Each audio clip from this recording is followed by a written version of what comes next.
Welcome to Ray's Talk Show. This is your host, Ray Collazo. Ray's Talk Show is the home for conversation on politics and current events that are impacting our lives and what we can do about it. Thank you so much for joining us. In doing so, we like to provide you a Latino perspective to these debates.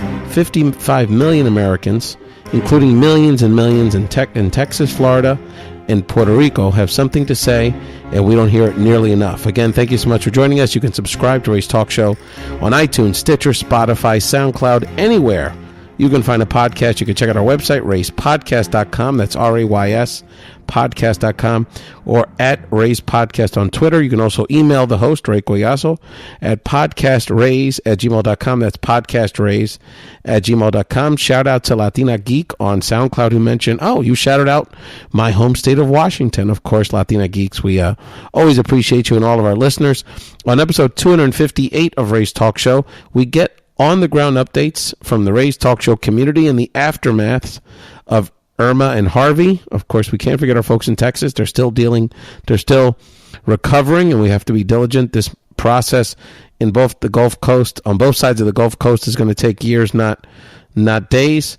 And I will provide you my analysis of Steve Bannon's beer muscle interview on 60 Minutes. My man had the yaps, yo. He was beating his chest. I have my thoughts on it, and I hope we can engage in that conversation. But first, let's check out my interview with Jason Llorenz, a great friend to the show, about what 9/11 means to New Yorkers and all Americans. 16 years later, we will truly never forget. A very provocative and very timely conversation with Jason. So let's listen to Jason, and I'll come back with updates from the voices of those impacted from Harvey and Irma on Ray's Talk Show. Now we have on the line a great friend of mine and the Cubano that consistently shows his Puerto Rican friend who really knows how to salsa. A great friend and activist, Jason Llorenz. Jason, welcome back to Ray's Talk Show. Ray, thanks so much for having me on. I wanted to have you on the show tonight, Jason, because I was thinking a lot, and we're taping this actually the evening of the 16th anniversary of 9/11. Probably the biggest historical event, and hopefully me and Jason's lifetime.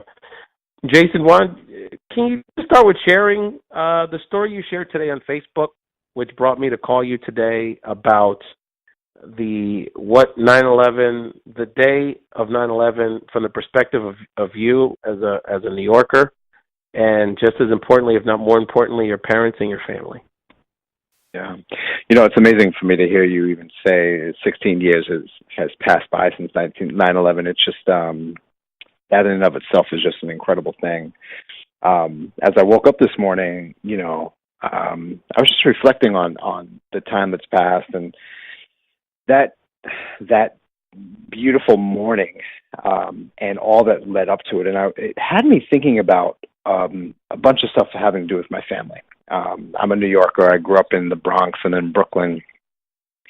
And, that little corner of the earth over the last 16 years has been explored and seen from a lot of different angles as we explore 9/11 and what happened. And there's the various footage of planes hitting and people running. And, New York State would go and form a fund that would help people. But I realized that as I was trying to figure out what was on my heart to share with, just with my friends on Facebook, that I knew that little corner of the earth from a really unique space. My dad was an older guy, had me in his mid-50s. And so that when you have a little kid in your mid-50s, you have to work for a lot longer. And when he retired from New York City's Board of Education, my dad bought a little shack, a little newsstand on Trinity and Rector Place, which is right about 2 blocks from Wall Street, right behind Trinity Church, 2 blocks from the former World Trade Center. I know that just you mentioning that intersection is bringing up a lot of memories for people listening to that. That's for sure. Yeah, it is a classic piece of New York City. This is if you watch the movie Gangs of New York, right? I mean, this is kind of the starting place of Manhattan in many ways of the conquered Manhattan. But throughout my childhood, I grew up. I would cut school in New York, or I would just try to escape elementary school, and I would go down and help my father at that newsstand. And at that point it was just a green shack and burned down a couple times and was rebuilt. And I really got to know the folks in that area. I knew it from a very unique vantage point. The Greek guys down at the diner 2 blocks away from the World Trade Center who would make our bacon, egg, and cheese sandwiches, and it was a whole little community of blue collar workers. The Jamaican guy who did the garbage at night from the building in front, the Orthodox Jewish guy who sold my father silver coins for 10 years. The homeless guy who was mildly schizophrenic, who would go around that neighborhood picking up cans, bottles and cans for their 5-cent or 10-cent deposit, and made a little living off of that. People that we never saw again after that day on 9/11. When I was thinking about 9/11 this morning, I had my mind and my heart on them. So much as my dad and was coming across the Brooklyn Bridge that morning, and my mom was in downtown Brooklyn, and they have their stories. I really think about the blue collar workers, the true untold stories of not just 9/11, but of so many tragedies that just that really go untold and unappreciated by families who are who may never even be associated with that tragedy. And so that's what really inspired my my post this morning. So your dad's driving on the bridge to get to his newspaper stand that he had right at the shadows of the Twin Towers. And did he make it out okay? I mean, I guess he sort of realized what was going on. And what was that experience like for your dad?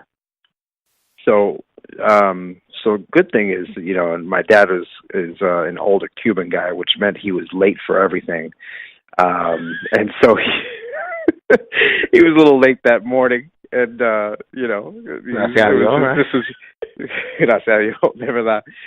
is his retirement job. So he was a little bit late that morning, and thankfully he was either, I think he was just at the beginnings of the Brooklyn Bridge when the first plane hit, and so he did make it home that day. I was actually up in Buffalo. I was in law school at that time, and spent most of my day just trying to get in contact, trying to figure out where my mother was, trying to figure out where my father was, and wondering if he was down at his little newsstand, his little shack that was destroyed.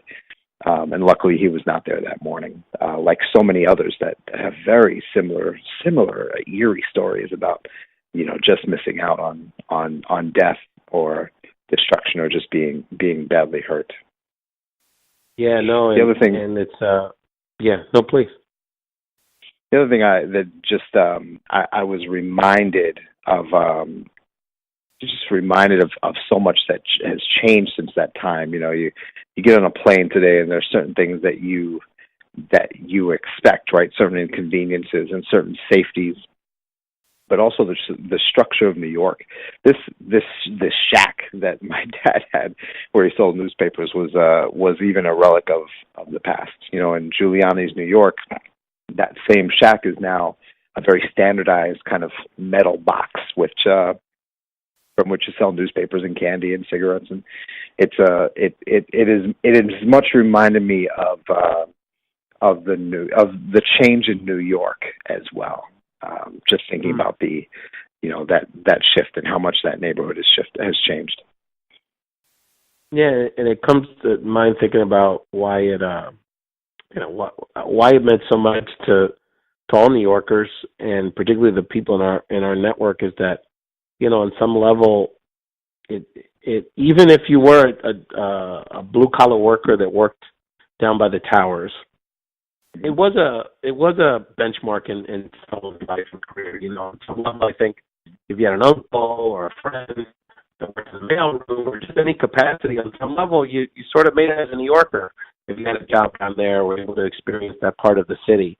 And I think that's one of the, from my perspective, why it was so personal. A friend of ours, Jorge Martinez, asked people on Facebook to share their thoughts about the day. And he said, for a city kid, you realize how big, how small New York is. All of us knew someone that was there, including a high school friend of his that passed away. Even though it's the Big Apple is Jason, it's still a small town in many ways, and it was so personal for so many of us. Mm-hmm. It was, the interesting thing though was experiencing it from afar from me that day. I remember in 1995 or 96, I believe. I remember watching the first tower attack from Brooklyn, where you saw, there was smoke coming up from the towers, and the structure stayed, and Biggie Smalls would go on to rap about it, right? This was, and you just assumed that nothing could happen to those towers, and we would survive any small attacks, and we were, we the collective, we were stronger than them, whoever the them was. And then 9/11 happened, and I think all of us looking on at those towers actually coming down it represents a psychological shift. It says, yes, we can be hurt. Yes, we are vulnerable. Yes, some things are going to change after today, because the unimaginable just seemed very possible as those towers came down. Yeah, I'll tell you Yeah, no, please. I'll just tell you a quick story. In Buffalo, I was in my first or second year of law school, and I had a real. Obviously, all of us were home that first day when it happened, and that second day we kind of trudge on into class, and I'll never forget a discussion. A colleague of mine, one of my law school classmates, a young Palestinian woman from New York. The professor, Professor Makau Matua, who would actually go on to be the dean of the law school at the time, was trying to facilitate some sort of a discussion, reluctantly, but to facilitate a discussion because we all wanted to talk about it. I'll never forget my classmate, young Palestinian woman, just breaking down in tears. Just all she could find in herself to say was, this wasn't me, this wasn't us, this wasn't my family. It wasn't me, it wasn't us, this wasn't my family, we didn't do this. Because she knew that the world would change around her. That the America that may not have always been comfortable to her would be even less so in the days and the weeks and the months ahead. And that's exactly what we've seen. Hate crimes have spiked and remained steadily up since then. We see the presidency of Donald Trump this year, 16 years later, that I don't think that we can fully detach from the stream of events that comes from that incident. The realities of acceptance and the challenges to an open-armed America are very real, and it's exactly why those of us who advocate for kind of an America that reminds itself of its immigrant roots and reminds itself of the power in our diversity. It's the reason why we do what we do on a daily basis. On a personal level, so like you, I was close but not there. So I was back in Philadelphia, and for folks. And you're listening to Jason Llorenz on Ray's Talk Show talking about 9/11, 16 years later, from the perspective of a New Yorker and someone that thinks deeply about the intersection of politics, spirituality, and philosophy, and a great salsero, no doubt. So so I was in a similar boat in that I'd gone to undergrad in New York City. My family, or my dad's side, were Bronx New Yorkers, and so I had family and friends all over the place, and not really knowing what people are and. Social media wasn't what it is now. So, you just didn't know. Things were down, and, there was probably 30, 40 people in my life. I just wasn't sure where they were for at least half a day. And so that the anxiety of that moment and also coupled with the anxiety of, what's next? I mean, the Pentagon got hit shortly thereafter. I was in Philadelphia at the time. I remember calling my mother, who was at the time a city employee, saying, Mommy, get out of downtown. I was in the hood, so I felt safe. Ironically enough, that to me was kind of felt like probably being in a barrio was probably the safest place in the United States to be at the time. But major, center cities were not. So trying to get my mom to get out of downtown, and then my mother's one of her brothers at the time was on his deathbed in Puerto Rico, and so the frustration of my mom having to wait till that Saturday to get on the island. So my mom's on the first flight out of San Juan at the Philadelphia airport that Saturday morning, and she's a wreck. I mean, it's still the only sibling she's ever lost, and she's the stress of the environment.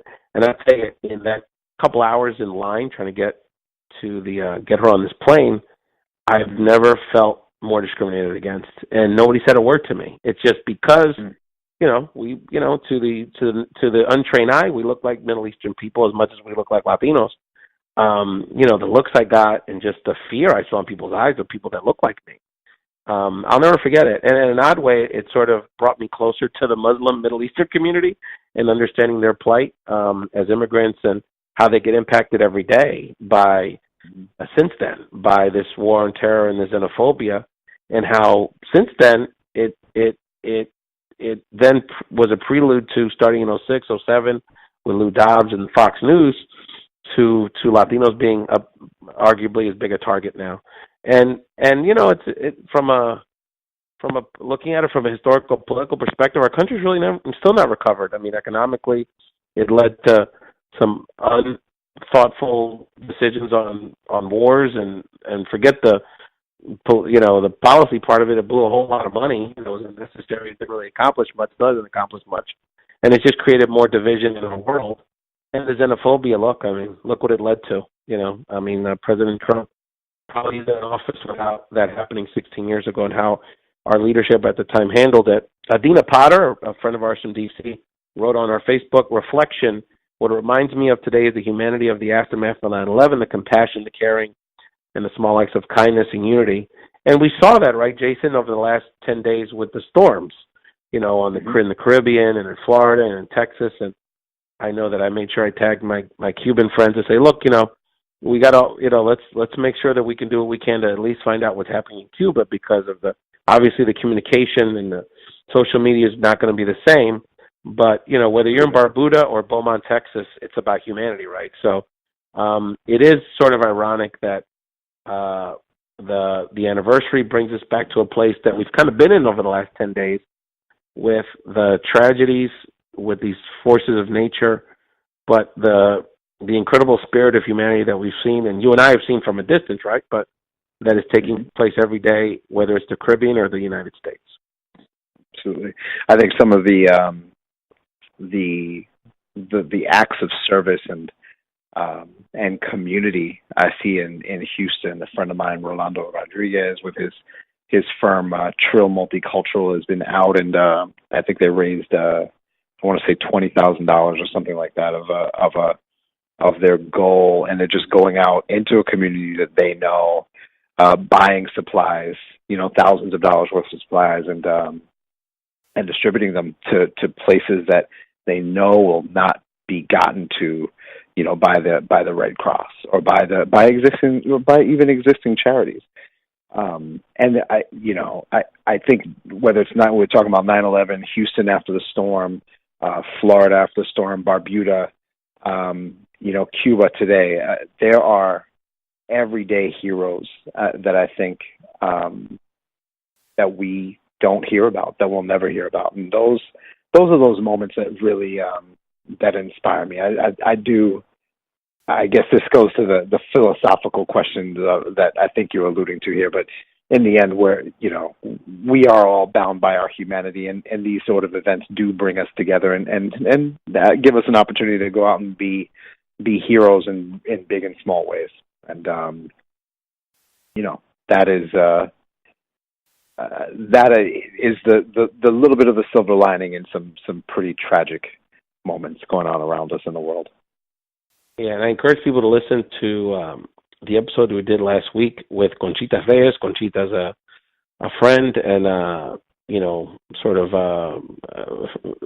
someone that recovering from the storm in Texas, and then quickly went from recovering to being a first responder in a volunteer capacity with her kids and her husband, and the incredible stories that she shares around, going to the neighborhoods that she knew were going to be the hardest hit and were going to have the most challenges related to people having the least as it relates to whether it's financial or because of their immigrant status, having just not feeling they have anywhere to turn.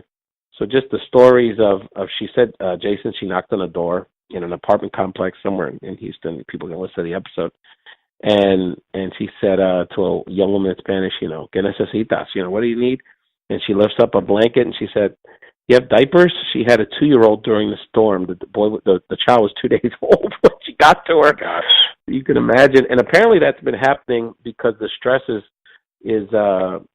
facilitating, women's bodies because of that stress are having the children a little sooner than maybe their due date. So it's just incredible how miracles in life are happening within all of this.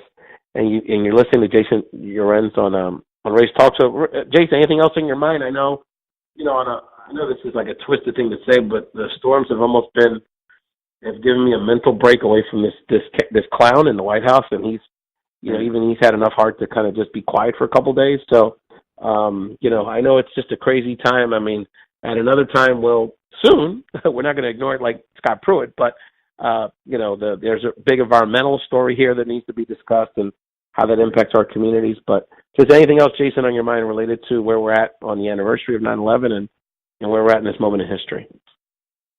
I think as tempting as it is to take the bait to talk a little bit about the current president, I think my hope is that 9/11 and every bit of every tragedy and all the good stuff that happens in the world too, but every tragedy inspires us to hold on to this thing that makes America great, that truly is at the core of America. It really is about taking care of each other. It is about this experiment called democracy and preserving our institutions. Unfortunately, we're not led by a president that is very good at respecting any of those things that I just talked about, or seemingly to understand them. But it really is up to all of us to hold those things dear and to understand them ourselves. I think the one thing that gives me hope, even in the era of Trump, is that there are thousands and thousands of young people today who are inspired to go do something. And if those people get up, they run for office, they go to make their communities better. People who just experienced a storm in Houston say, I want to be a part of fixing my community, of rebuilding my community. Then that means there's a financial component, there's an organizational component, there's a construction component, and there's a civic component. Go make your community better. Go run for office.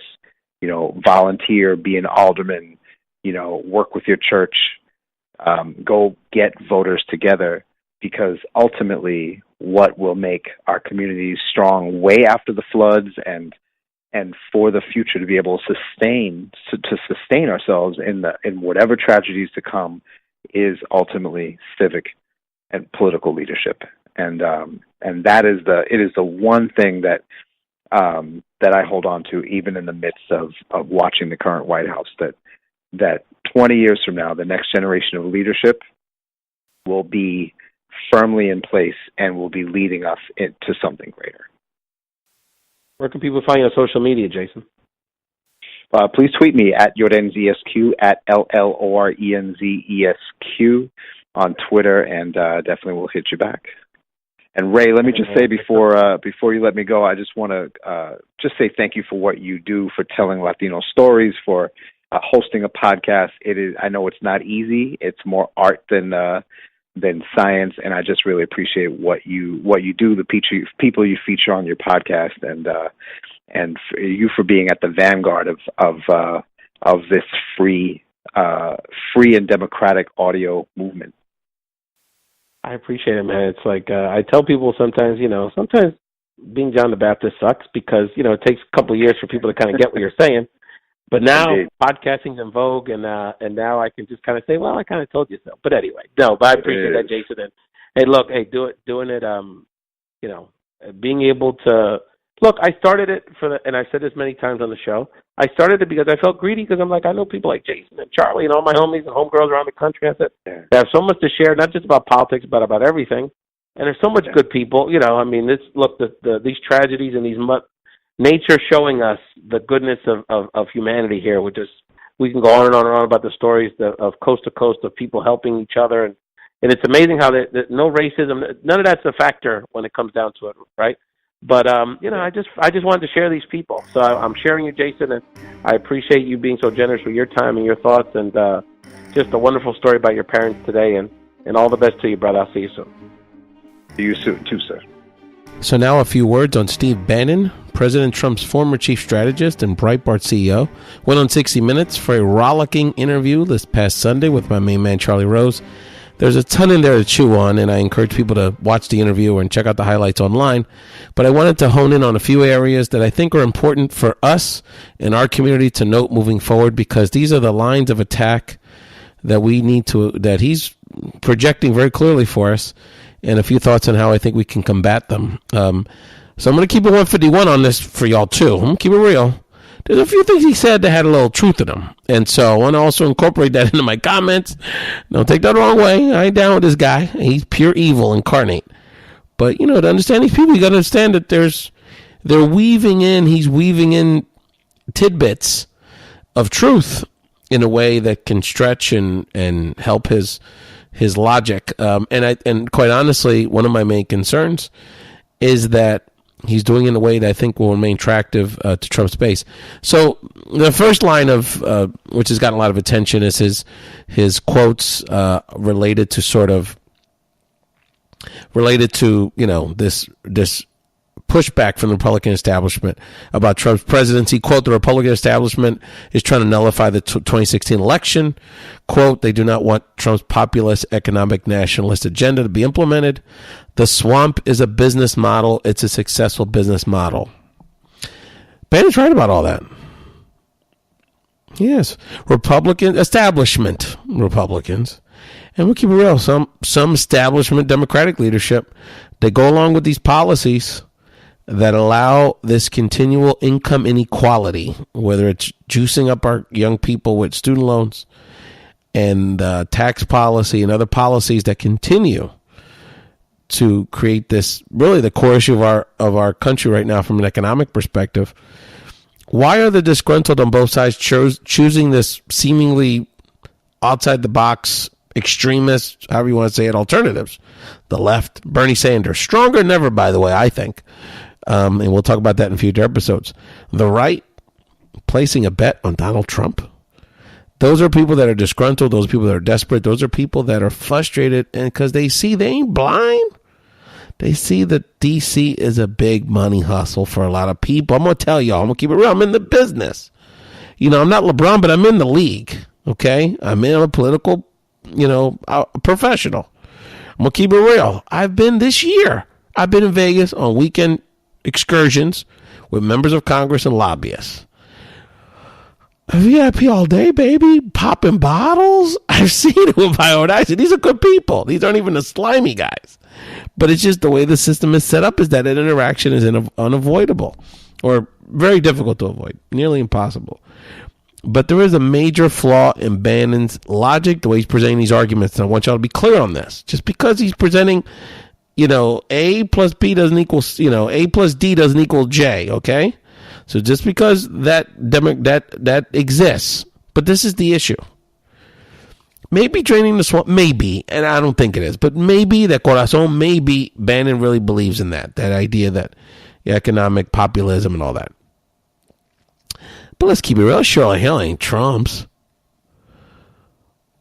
Who put a gun to his head to outsource our economic policy leadership to Goldman Sachs?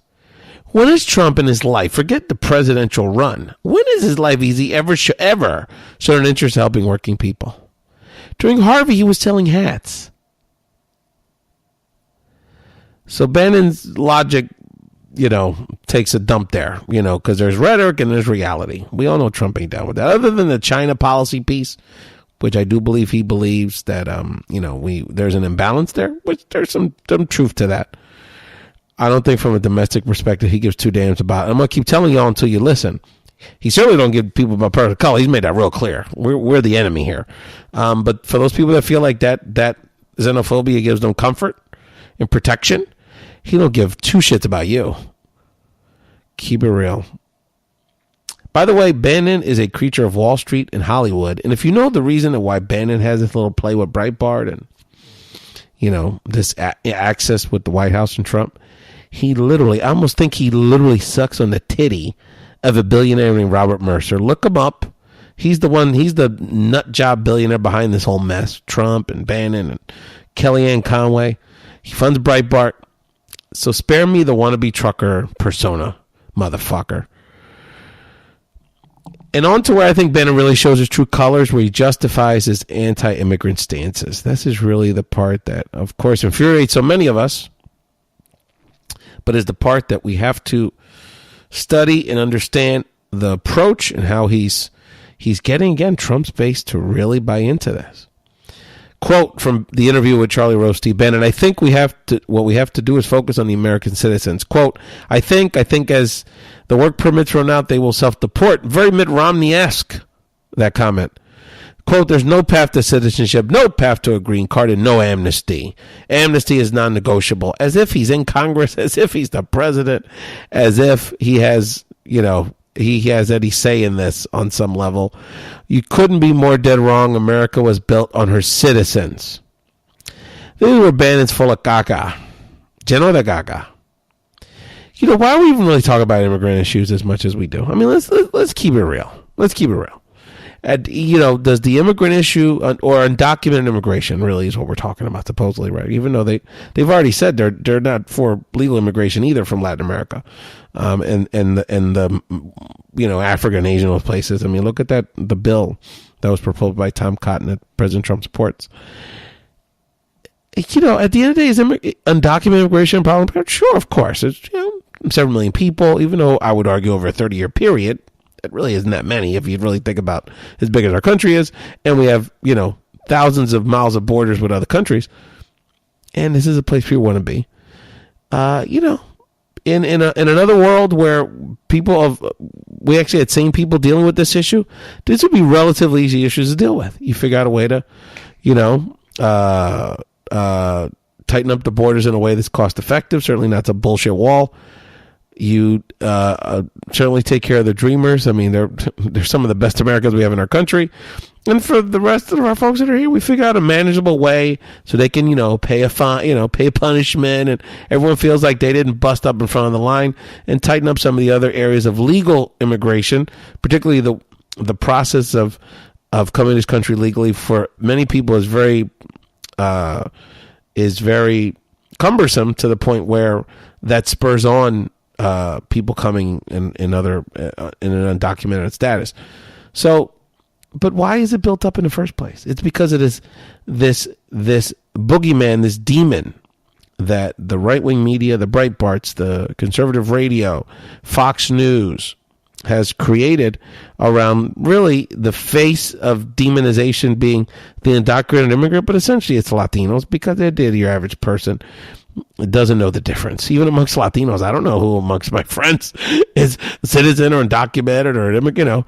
Some of the best English speakers in my life are immigrants, and and who knows. So, it's been propagated as this issue again to push other agendas, namely people like Steve Bannon, they continue to pull the wool over working people's eyes that believe him, so they continue to push policies like put Goldman Sachs in there. I mean, why didn't he quit when the Goldman Sachs guys got in there? By the way, he's a Goldman Sachs guy. So what are we talking about here? What are we really talking about here? So, and this idea that the country is built on citizens, I mean, that's just so problematic from a grammatical and historical perspective. First of all, so what was slavery, Steve? How did the agricultural South build up to be a prosperous nation, part of our country? How about the Chinese immigrants that built the railroads? How about the fact that white Americans invaded Mexico entered in an undocumented status Mexico and stole about a third, 40% of the land of this country from the country of Mexico. So the descendants of those people in your mind are not true Americans. When did they become citizens? This is all so ridiculous. You know, you can make someone illegal however you want. I mean, you know, selling loosies on the street, you know, having a broken taillight. I mean, think about how much we harass people in this country for stuff like that. And put them in the criminal justice system. You know, it's amazing because Steve Bannon would know about criminality. He's been accused many times of domestic violence, and because of money and influence and privilege, he's been able to let those issues go away. So when you hear his message about populists, it's all about these citizens, this is code language that we clearly can see. The problem I have, and the last thing I want to say on this, before I get to my analysis, the one thing that he does say about immigration, we got to keep it real about, is his take on the Catholic Church. Now, you know, it's not totally the way he says it, but, you know, hey, let's keep it real. Part of the reason the Catholic Church is down on immigration in all forms is because it puts more butts in the pews. So, keep it real. There's something to that. Not as, you know, I think they believe in the moral element of it, of course, and they see, the leadership of the Catholic Church sees that these people are not demons, they're people. They're children of God. They're working people. They embody what this country is supposed to be about. So the last word I say on Bannon, he spun a lot of half-truths, a lot of mixing. I mean, it was all over the place. It was entertaining, I must say. I will say that I think one of the things we have to be sober about in sort of reacting to this interview, which was, you know, really interesting on many levels, is that I think you have to admit that Trump's base and the most fervent supporters, I think it came off very well for them. I mean, who embodies the angry, disaffected white male in this country more than Steve Bannon? The disheveled, angry for reasons we can't really understand. Totally. In his case, others we can understand. He's rich last time I checked. So he's going to remain a figure in the mix, and I don't think he's also far off on his prediction. I'm not as pessimistic as he is optimistic about the Republicans' chances, but I don't think he's wrong. Is that it's not a slam dunk that the Democrats are gonna make significant gains and take over the House or Senate in 2018. Part of that is the Senate election map. There's not too many obvious opportunities for Democrats to gain Senate seats, and in the House, the gerrymandering is a challenge. But the bottom line is that Democrats are facing quite a powerful, that media rhetorical machine is very strong. And besides the fact we have to deal with these outside forces in Russia and everything else. So definitely check out the interview. There's lots of lessons to learn there. And, these are the kind of half-truths and spin that the people that are really endangering our country and are making people like me and people that look like me and people that pray a little different than the average American and so many of us, literal targets. So we have to pay close attention to what he's doing and his crew. Let's now listen to Alex Easdale, a great friend of mine, calling in from Florida, and others on their accounts of surviving Irma. We have on the line my Argentinian brother. I'm so blessed to have so many brothers from all over the world, but in this case, my Argentinian one, a good friend that, my brother really, who has survived Irma, and just wanted to share his story, and is really representing a lot of voices that have contributed on social media and let us know they're safe. So we wanted to provide sort of a hands-on perspective. Alex Easdale, glad to hear your voice, brother, and glad everyone's safe in the family. I appreciate you, Ralph. I'm happy to be on, man. Alex, so just tell us your story so people know that Alex is a entrepreneur and activist in Broward County in the Fort Lauderdale area. So why don't you just kind of break down the timeline briefly in terms of where you and your family have been the last week or so and how this all played out for you?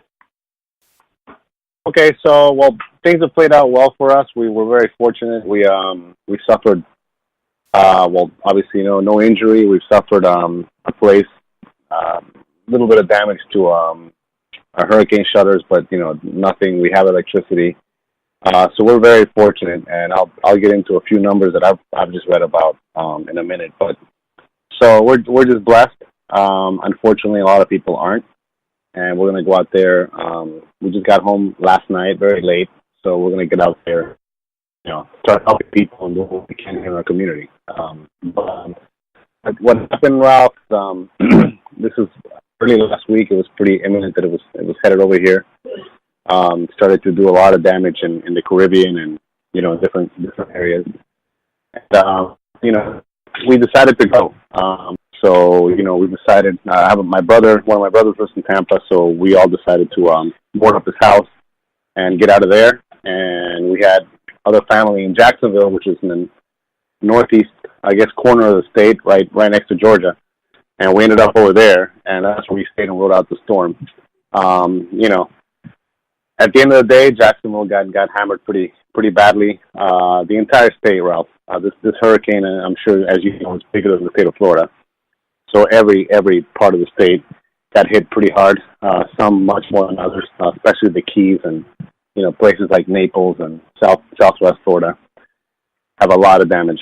So to come back, there was no fuel. I was lucky enough to fuel, the car a few days before we left. We evacuated, and the lines were, I'm talking, half a mile long in some gas stations, and they started just closing them down. And then on the way back, we came back, yesterday, and we didn't have enough fuel, so my wife downloaded an app. And we kept, I think it was the third gas station that we found, this one in the middle of nowhere, and we waited in line for a little bit, but it wasn't too bad, and we got home safe. So our story is not a harrowing one or anything like that. We're very fortunate. That doesn't say speak to the rest of the state. 60% of the state right now is without power. That's over 4 million people, or 4 million households. Sorry. It's more like 10 million people are without power as we speak. And fuel's still an issue. There's been curfews in cities because there's danger of looting. There's debris all over the place. Where I live, there are down lines, trees, that are been completely uprooted. And there's significant damage. It's really, really sad what these things do. But I will say this in closing, that we're a very resilient country, and the governor did a good job here in Florida, and the authorities did a good job.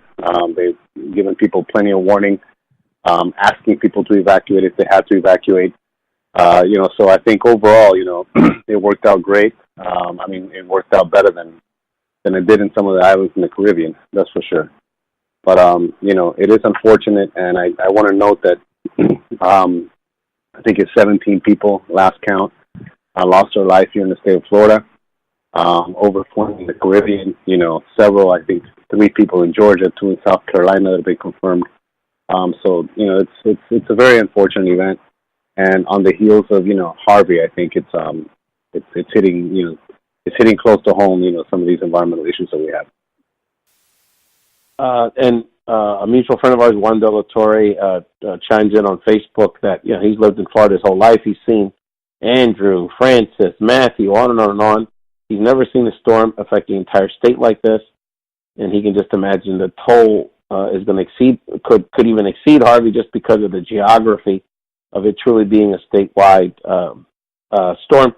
Alex, one of the things that was a big topic of conversation on the media, and I think for people that weren't there, was this sort of like family discussion about what would go into the process of leaving your home, looking for shelter, looking for or not. And I know you were fortunate to have family in the state, in different parts of the state. But can you share a little bit about what was the process of you and your wife sort of determining how you were going to handle this in terms of leaving your home and kind of moving around to different parts of the state for shelter? Yeah, I think, again, my inclination was not to leave. I've been through enough of these storms. Florida has been spared for over a decade, but I remember in 2004 we had one after another. They weren't this big and this intense. These were more like Category 1, 2, and 3 storms, which is still pretty bad, but they were a lot smaller, and we never left for any of those.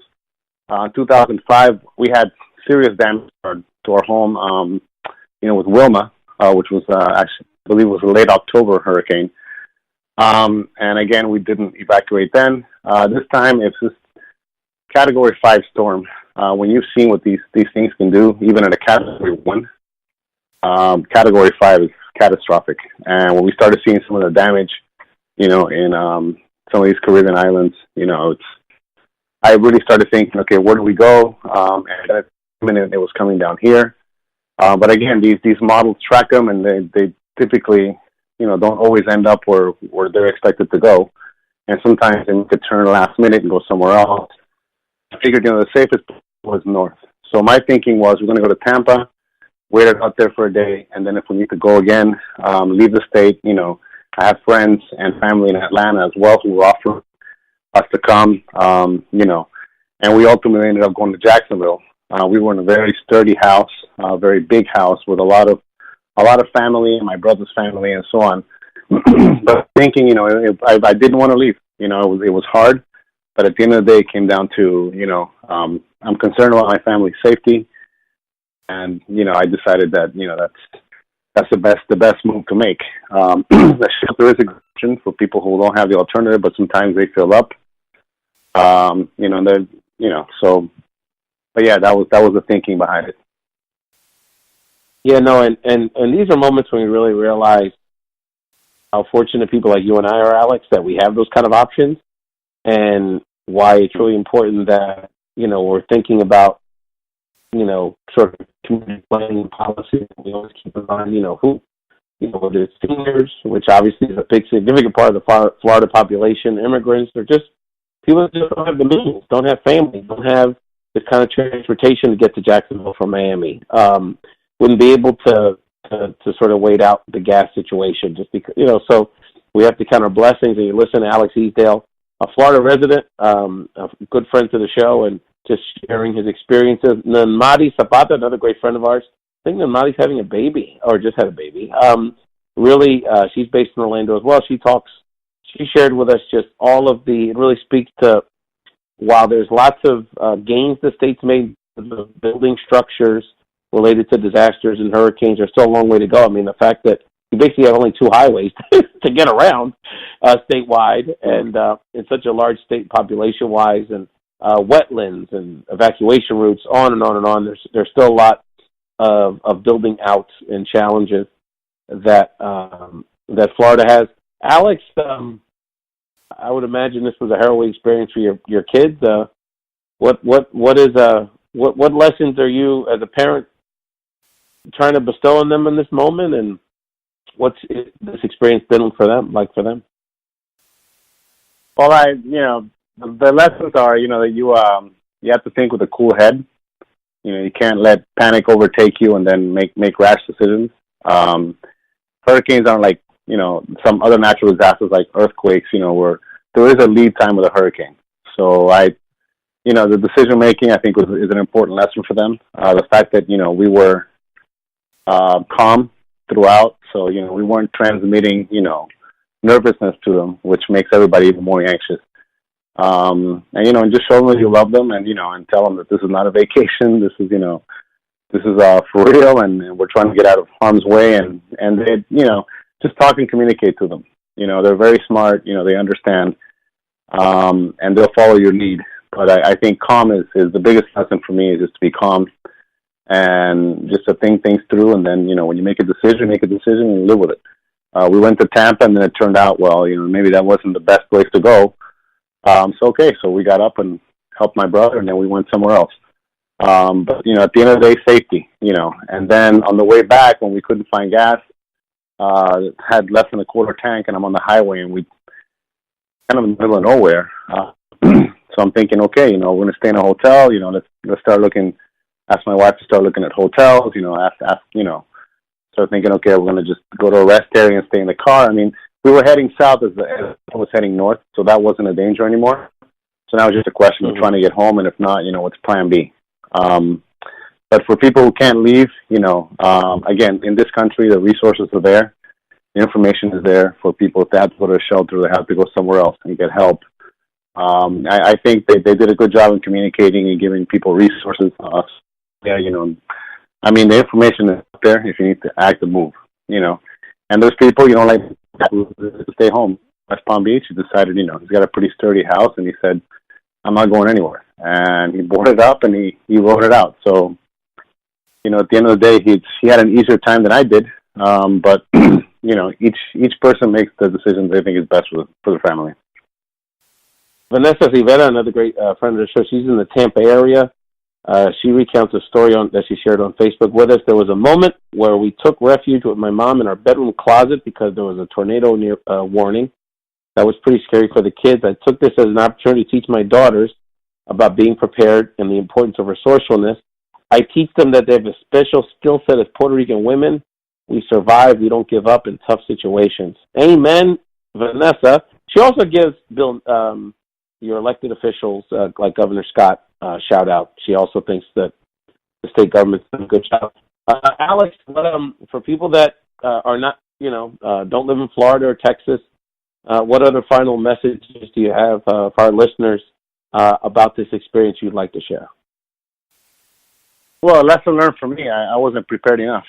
I really wasn't. And running around before a storm to get water or to get gas up when everybody else is doing it, it's not a fun experience. People go crazy. There's a lot of traffic. There's lines everywhere. So, just prepare. Just be prepared. Understand, where you live and what the main, potential catastrophes are, potential threats are. And, follow the instructions, the preparation guides. And, again, those resources are out there. But most of us, don't really like to think that far ahead or think that it's not going to affect us. And then it does. So, And one more comment. I hope that this, what's happened here, isn't going to take away from what people are going through in Houston and in Texas as well. Because, again, this is, a lot of people, these are major population centers. I think Houston is the fourth largest city in the country. I have friends as well in Houston and spent significant time in Texas a year ago doing some work over there. So my heart prayers go out over there, and and I'm going to do everything that I can here at home to help, people who need it. I'm comfortable and I'm good. So yeah, I'm going to get out there and do my share, no? Yeah, no, and people are Texas friends like Reyes, who, again, for people who didn't listen to it, if you listen to episode 256, where we really, she gave us her personal account like Alex is doing. She was fortunate in that her house was in a certain elevation, but she saw the devastation. It was essentially her neighborhood was sort of an island. And she got out and just told some incredible stories about helping people and literally knocking on a door in an apartment building after getting off a boat. Alex, can you imagine knocking on a door? And she gets, a woman opens the door and she asks her, ¿Qué necesitas? And she pulls up a blanket and she has a 2-day-old baby. And she said, you got diapers, you got formula. And so that's kind of become her adopted family, and godson. Mm-hmm. And she's, keeping up with us on social media. And in the coming episodes, we're going to continue to have, leaders, and just, our friends down there that are telling the real story. I don't know if you're familiar, Alex, with a guy named Shea Serrano. He's a Mexican, probably the biggest Latino sort of a sports blogger at this point in the country, Mexican-American from San Antonio, that's become a real big-time basketball and hip-hop author. And he's really become a celebrated figure online with his fundraising efforts on Twitter and social media through his network of like basketball junkies and hip-hop kids. Great. So we're finding a lot of people that are doing some good work in whatever talent that they have, and I think we're seeing the goodness of people, and we're thinking about the Texas folks, you're thinking about the folks in the Caribbean, you're thinking about the folks in Texas, and I know that we know how fortunate, as tough as it is for us here. Imagine some of those smaller Caribbean islands that just don't have many resources, and probably, look, Cuba took a punch for you guys. I mean, it would have definitely been a stronger storm, if not for that part of the trajectory. So, and we know it's going to be limited with the kind of information that gets out of Cuba, but we feel for everyone, regardless of where they were along the path. Alex, thank you so much. Glad the family's safe, and I appreciate this valuable time. I'll let people know where they can find you on social media. I know that your company's doing some great things to support nonprofits and others raise money for their dreams and their special projects. And I saw you at a Facebook Live the other day. Look good, brother. So let people know where they can find you and learn more about the kind of services you provide. Absolutely. The website is www.forging, that's FORGING, alliancesconsulting.com. Again, Forging Alliances, the name of the company, consulting.com. You can reach me through there. My Gmail or my email, alex@forgingalliancesconsulting.com. You can follow us on Twitter at ForgingUSA. And, any help that anybody needs, any tips on fundraising, anything, just one more comment, Ralph, about this hurricane and these catastrophes. I'm a believer in climate change, and I think most of us at this point are, but not everybody. And this is really becoming the new normal. So I think people need to be very wary of this and take action whenever they can, and understand, what it is that's happening. So, again, thank you, Ralph, for having me. Again, my story pales in comparison to what a lot of people are going through. So let's do whatever we can to help them.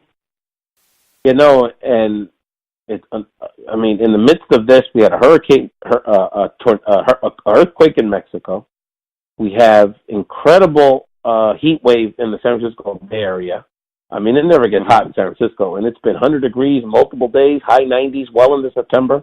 So there's something going on, and not to say we told you so, but we've been talking about it here on Ray's Talk Show and amongst our network for quite a while, and it's something we have to address as part of this conversation. Unlike what Scott Pruitt said, now is exactly the time to talk about the environment and what we can do to support our planet, because we have to take care of it. Thank you so much, Alex, and again, you've been listening to Ray's Talk Show.